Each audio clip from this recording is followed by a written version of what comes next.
Bem-vindo ao meu canal, Exegese sem Exegese, mais um vídeo para a gente pensar a respeito da questão que envolve a leitura da Bíblia, aquilo que eu digo em todos os vídeos, que é um refrão que eu sempre terei que falar, já que meu foco, minha bandeira e meu viés de pesquisa é esse. Então, se essa é a sua praia, se inscreva no meu canal para a gente caminhar junto nessa jornada, que é muito exaustiva realmente, contamos com a graça de Deus e com a ajuda dele.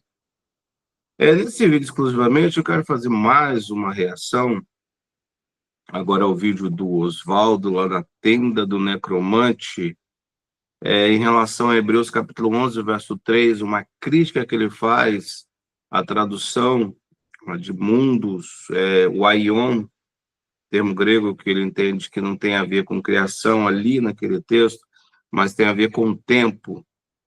Então, eu quero mostrar outras possibilidades de se ver essa questão, e para chancelar, e já lhe digo de início, que o meu objetivo principal nesse vídeo não é nem criar uma antítese ao pensamento dele, não é nada disso. O meu objetivo é mostrar que, de fato, nós precisamos aprender a ouvir o que as pessoas falam sobre a Bíblia, de que forma. Entender que todo pesquisador, ele usa fontes para colocar suas teses. O Oswaldo, claro, professor, conhece bem as metodologias científicas, exegética, teológica, e entende bem essa questão, e tem as suas fontes, claro que tem.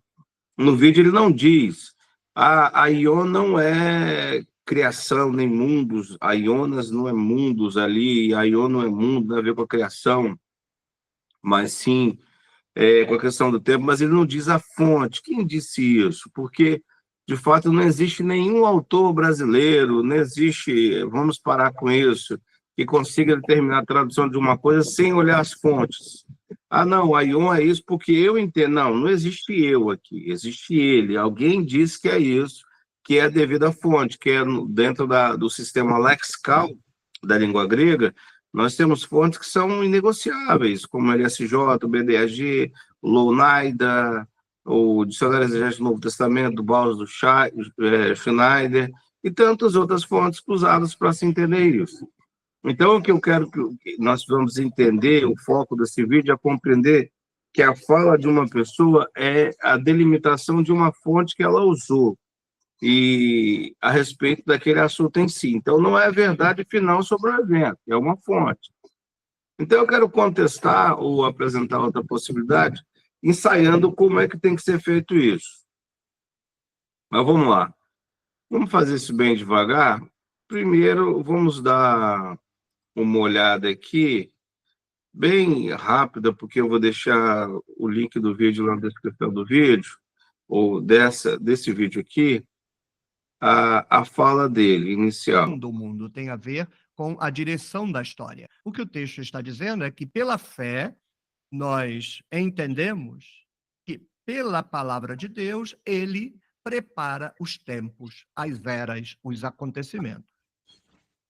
Tanto é que, na sequência, o que vai ser louvado é o fato de que personagens bíblicos agiram no seu tempo em função de crerem que as coisas seriam no futuro, amanhã, depois de amanhã, da semana que vem, no mês que vem, exatamente como Deus estabeleceria. Deus dirige a história, Deus dirige o tempo, Deus ajudar, criar Jerusalém, como e Cronos. É disso que se trata. Não tem absolutamente nada a ver com criação. Então, até aqui a gente... eu vou deixar o link lá para a gente olhar, vocês poderem olhar, que eles não conhecem esse vídeo. Então, a gente já entendeu a tese dele, pelo menos basicamente, de que não tem nada a ver com criação, tem a ver com eras, com tempos. Ele não diz lá qual a fonte que ele usa, ele não diz, o léxico tal disse isso, mas aprenda, nós precisamos aprender isso. Nós, tem uma fonte ali, e essa fonte que é a questão, não é a fala. E agora eu vou observar umas outras fontes, para a gente observar, que são antagônicas àquilo que ele diz. E eu vou postar aí, compartilhar, para a gente ver com calma isso. Então, a primeira fonte aqui, que de fato tá na contramão do que ele disse que não é criação. Essa fonte aqui diz que é criação. É William Lane, no Word Bíblica, o comentário. Então, olha bem o que eu estou dizendo aqui. Um indivíduo vai lá para a internet e fala, isso, a maioria das pessoas assume, não, é verdade, e quem não acredita de outra forma é um bando de idiota. Então, nós que acreditamos no modelo gramático histórico de interpretação e olhamos para a Bíblia de outra forma, somos um bando de idiotas para muita gente que não sabe nada, que, não, isso aí é um monte de gente com falta de inteligência. Então, esse indivíduo aqui que mostra o contrário do Oswaldo, William Lane, é um erudito do Novo Testamento. E escreve para o Word Bíblica o comentário, que é uma série de comentários fantásticos da Bíblia, a Bíblia inteira. Você tem, sei lá quantos volumes do Word Bíblica.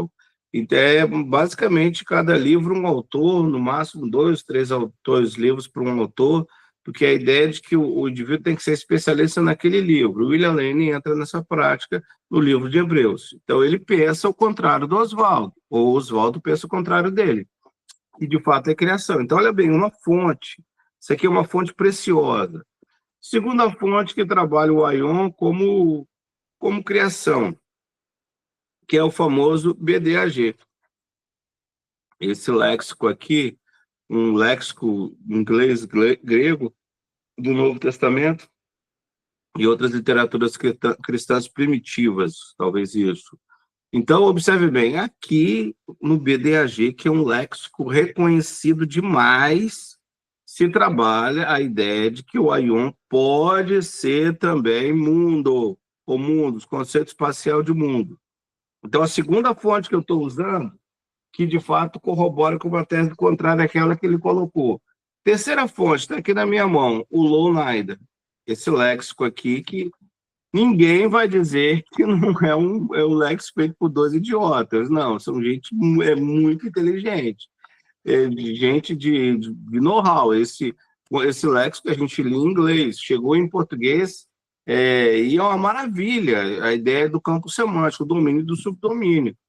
O Aion aqui, no início, aqui, na página 3, eles dizem, o universo, o Aion aqui, universo talvez com significado adicional de era ou época, que ressalta a natureza transitória do universo. Então tá aqui, ele diz que não, mas o Louw-Nida, esse léxico aqui, diz que sim, diz que que de fato procede essa tese. Então, observe bem, eu estou, de novo, estou sendo insistente. A repetição, excelente técnica pedagógica. Estou mostrando que tem fontes que pensam o contrário. E boas fontes que trabalham o contrário, para não achar que a palavra do cara já é suficiente e eficiente em si por si, porque ele disse, ponto final. E o BDAG, os 4 autores aqui, são um bando de idiotas.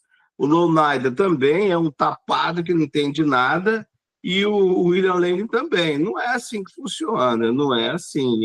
Infelizmente, o que eu observo aí, nesses debates de YouTube, essas pessoas desses canais falando coisas absurdas sobre o Novo Testamento, a gente percebe, porque o pesquisador que já está há muito tempo lendo as obras, ele conhece as falas, as fontes usadas pelos indivíduos pelas falas deles. E as falas mostram a superficialidade imensa nesse caso. E, assim, 2 aspectos são fundamentais aqui para a gente precisar conversar. Primeiro ponto, pesquisador precisa conhecer os originais da Bíblia, isso é inegociável.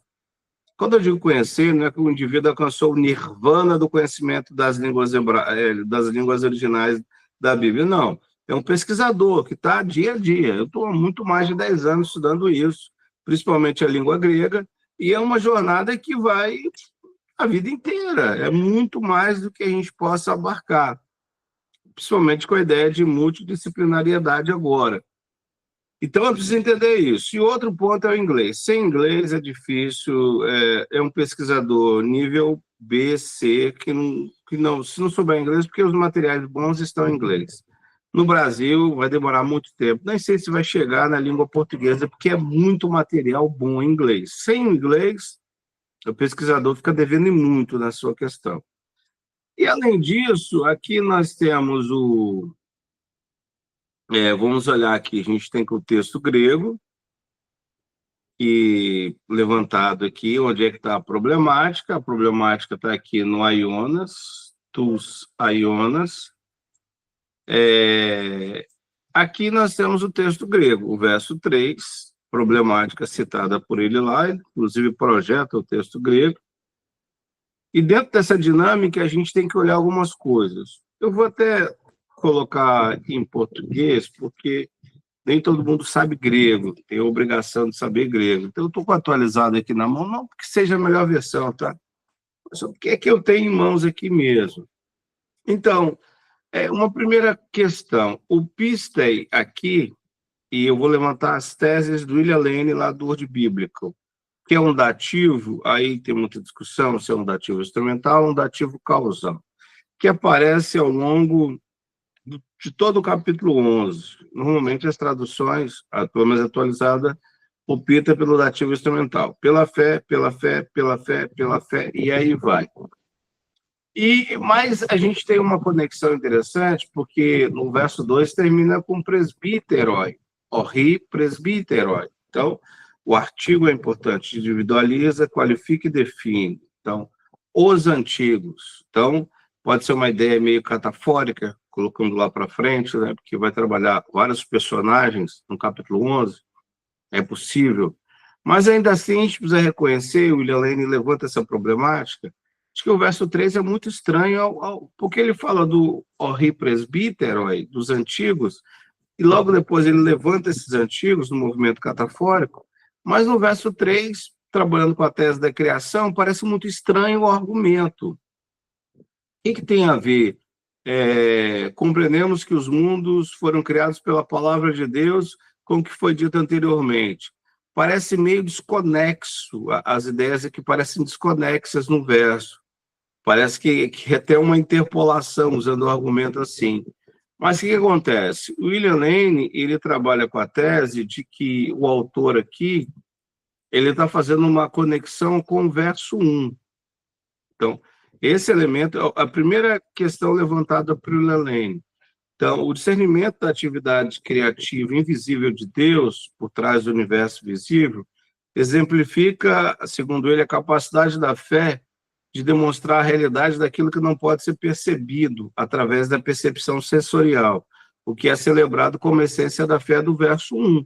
Então, segundo William Lane, é essa a ideia, trabalhar lá que, de fato, a fé é convicção de fatos, de acontecimentos, de coisas que não se veem, como prova de coisas que não se veem, como, de fato, a natureza da fé que tem a ver com a criação. Isso é muito interessante, que não veio do visível. Então, esse elemento é a conexão do verso 3 com o verso 1. Aquilo que não pode ser percebido através da percepção sensorial, celebrado como essência da fé.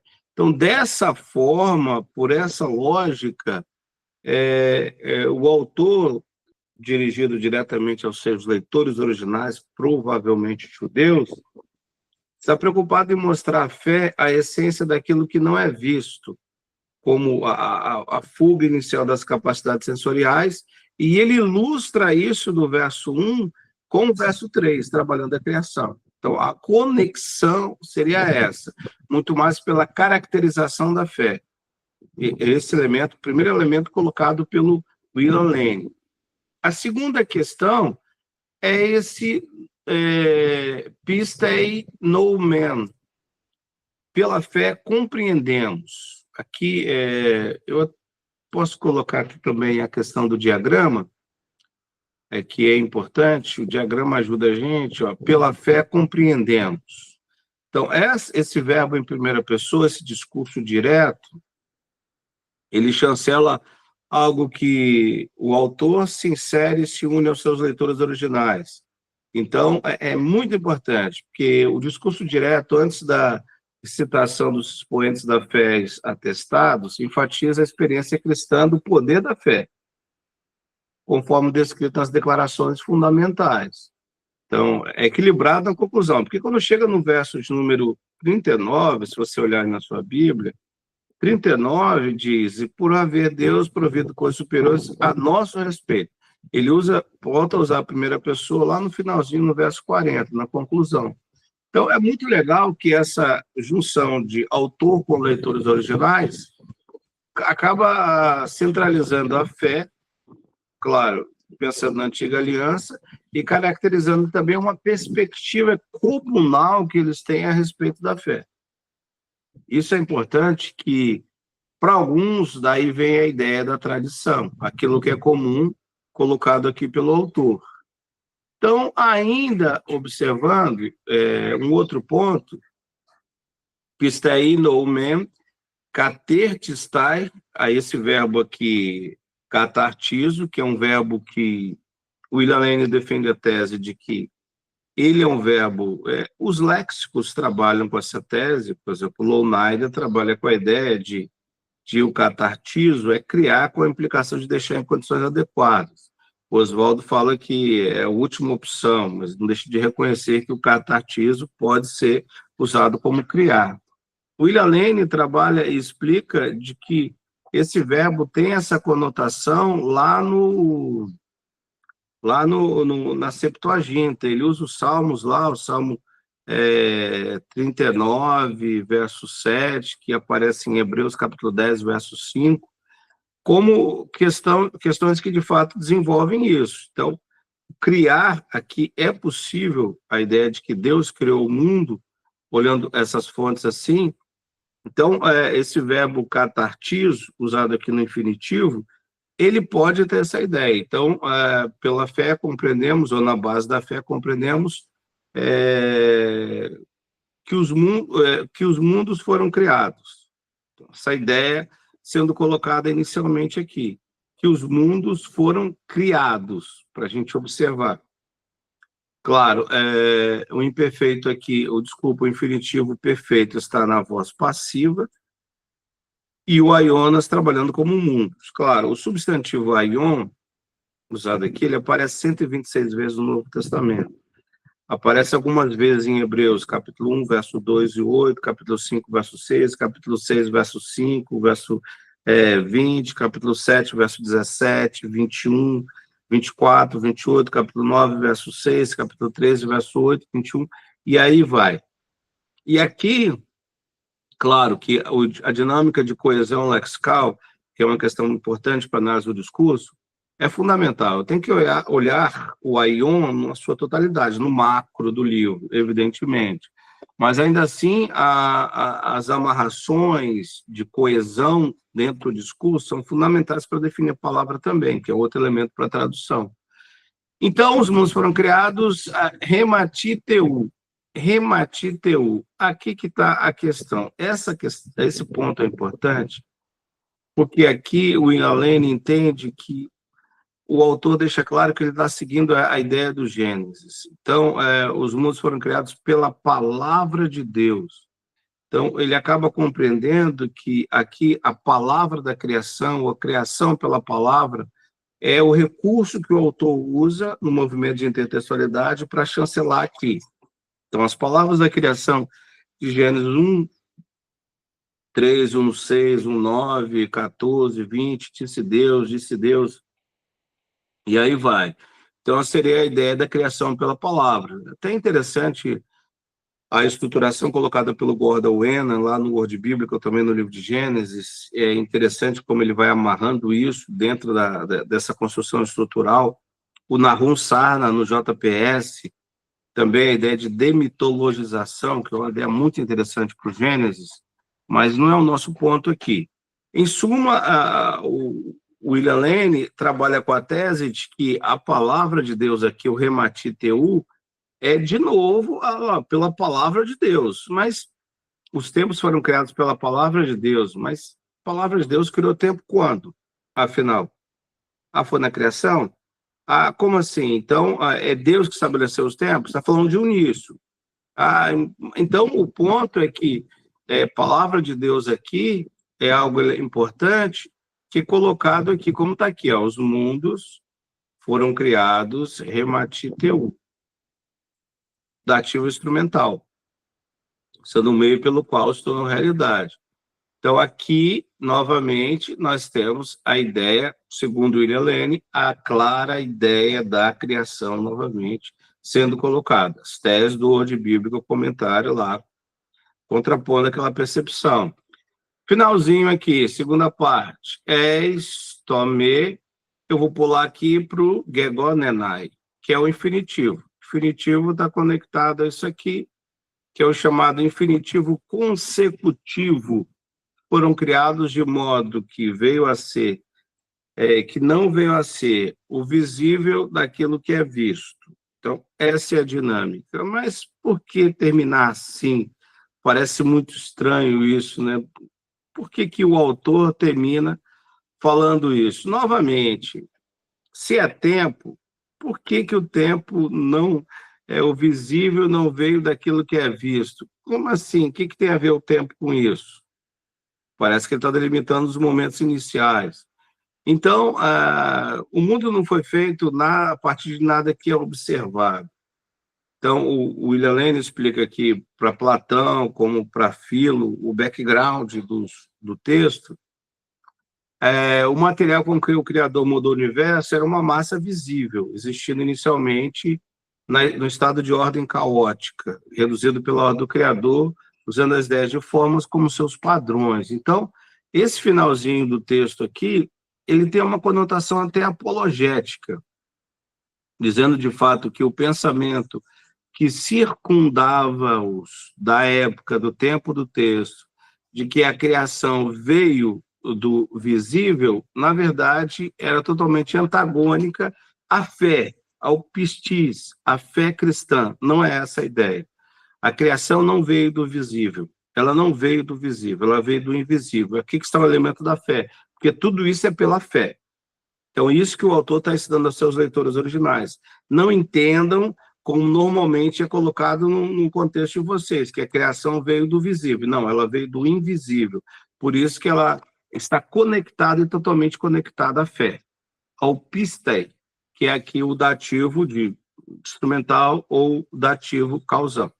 Então, olhe bem, aqui eu levantei bases, pelo menos sintéticas, de como esse texto pode funcionar numa leitura antagônica àquela que é proposta pelo Oswaldo. O que eu fiz aqui? Volto a dizer, hein? Meu foco é mostrar as fontes.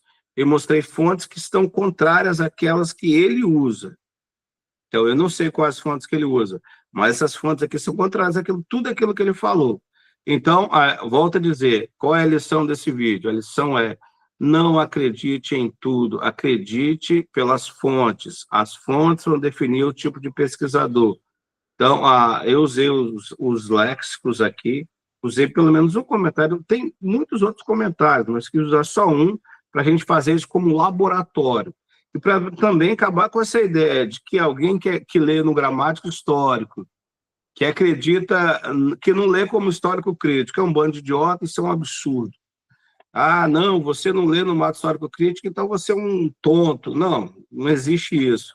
Existem pessoas muito capazes, muitos eruditos capazes, que trazem fontes maravilhosas e ainda assim discordam em absoluto do histórico-crítico. Eu podia citar alguns aqui, e até os materiais que eu tenho aqui, mas não é meu objetivo aqui. Então, fiquemos com esse aprendizado para a gente despertar, para que desperte em nós, de fato, uma atividade crítica. Nós precisamos disso. Muita atividade crítica hoje em relação às falas dirigidas e colocadas sobre a Bíblia.